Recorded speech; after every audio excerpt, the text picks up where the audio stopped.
Bonjour à tous. Aujourd'hui, nous allons voir comment les êtres vivants se reproduisent. La plupart des êtres vivants ont une reproduction sexuée, qui nécessite deux cellules de la reproduction, appelées aussi gamètes. Ces deux cellules sont l'ovule, constitué d'un cytoplasme, d'un noyau et d'une membrane, et un spermatozoïde, une cellule très spécialisée qui est constituée de la tête qui contient le noyau, de la pièce intermédiaire et du flagelle. Lorsque les deux gamètes se réunissent, on appelle ça la fécondation. Comme on le voit sur les images, les spermatozoïdes rejoignent l'ovule, les deux noyaux se rencontrent et s'unissent. C'est donc une fécondation. Cette fécondation donnera un nouvel individu. Il existe deux types de fécondation. La fécondation interne. L'union des deux cellules reproductrices se réalise dans l'appareil reproducteur de la femelle. Il y a un accouplement. Par exemple, chez la poule. Donc on voit au cours de l'accouplement que les spermatozoïdes formés par les testicules du coq vont rejoindre l'appareil reproducteur de la poule et vont rejoindre les ovules. Il existe aussi une fécondation externe lorsque les deux cellules reproductrices se rencontrent mais dans le milieu de vie. La plupart du temps, c'est dans l'eau. Par exemple, chez les grenouilles.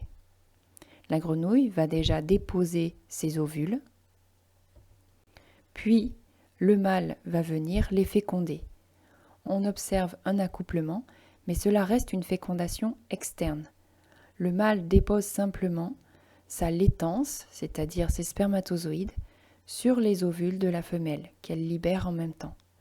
Les œufs vont être donc fécondés et donneront naissance aux têtards. Ces têtards, après transformation, vont redonner une grenouille adulte. La reproduction des plantes à fleurs. Si on observe la structure d'une fleur, on va observer aussi les deux gamètes de la reproduction. En effet, on observe que les étamines produisent du pollen, qui constitue le gamète mâle, et au niveau d'une fleur, on observe aussi un ovaire qui contient des ovules, un ou plusieurs ovules.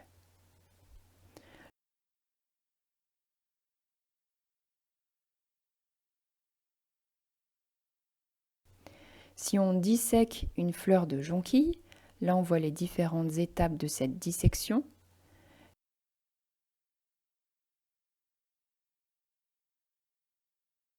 En étape 6, on voit le pistil qui a été ouvert, donc au niveau du renflement du pistil, ce que l'on appelle l'ovaire, et on observe très bien qu'à l'intérieur de ces ovaires, il y a des ovules.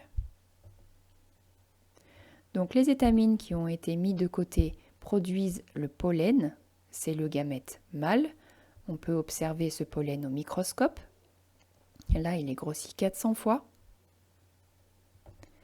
L'ovaire, qui est un prolongement du pistil, contient des ovules. Ce sont les gamètes femelles. Et on observe ces ovules à la loupe binoculaire, grossis 10 fois. La rencontre du pollen sur le pistil d'une autre fleur permettra la fécondation des ovules. Pour que ce pollen arrive jusqu'à une autre fleur, souvent le vent intervient, mais en majorité, ce sont les insectes pollinisateurs, comme ici on voit une abeille.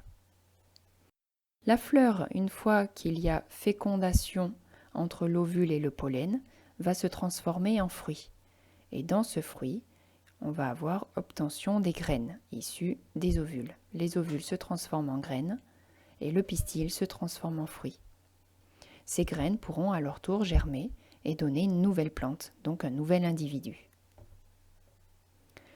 Le schéma bilan.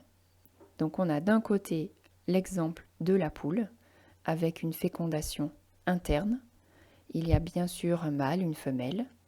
On verra prochainement qu'il y a des comportements qui permettent le rapprochement des individus, comme par exemple des parades ou des séductions, ce qui va aboutir à un accouplement, et donc la libération des gamètes mâles dans l'organisme femelle. C'est une fécondation interne.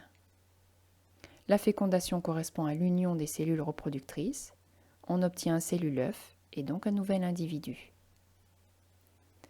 À droite du schéma, on a l'exemple de l'oursin avec la fécondation externe. C'est toujours une reproduction sexuée, donc il y a bien un mâle, une femelle, avec la libération des gamètes mâles dans le milieu de vie, par exemple l'eau. La fécondation est externe, donc les gamètes mâles vont rejoindre les gamètes femelles. Il va y avoir aussi une fécondation, formation d'une cellule œuf et formation de nouvel individu. Nous avons répondu à la question comment se reproduisent les êtres vivants.